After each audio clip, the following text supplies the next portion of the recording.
ngayon yun lang ginawa ito, kailan wala na ako. Pero hindi naman siya nawala sa atin. Lagi siyang nasa puso na.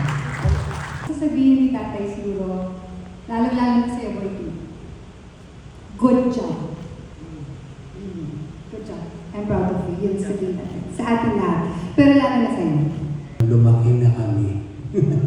Pero yung humor, yung puso, yung core, yung pinaka namin, ano niya, is really about family ba na.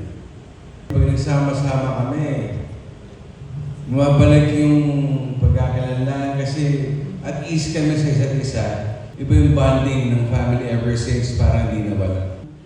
Walang humindi naman po sa Humanong. In fact, everyone was so excited to be part of the movie.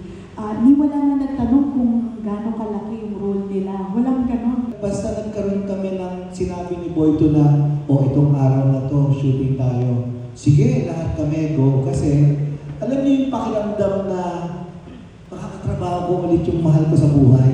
Ito po ang kauna-unahang show ko, kaya sobrang malapit po talaga. At iba po talaga. Very special po sa puso ko ang Humalong.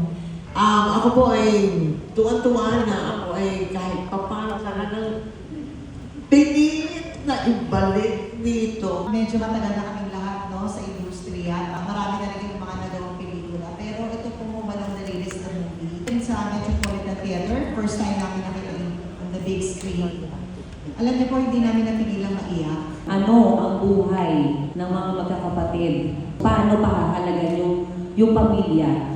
Na pagka kahit na wala yung mahal natin sa buhay, dapat lalo tayong tumitibay, tumitindig, at lalo tumatatag yung samahan. Masaya po. Masaya po yung pagkain. Even though nabago po ako, ramdam na ramdam ko po yung saya and yung pagiging pamilya, and sobrang thankful po ako ng extended family na rin po. Parang second family ko na rin po kasi itong pamilyang Cosme. And sobrang happy po kasi naging parte na po ako nung dati kong pinapanood.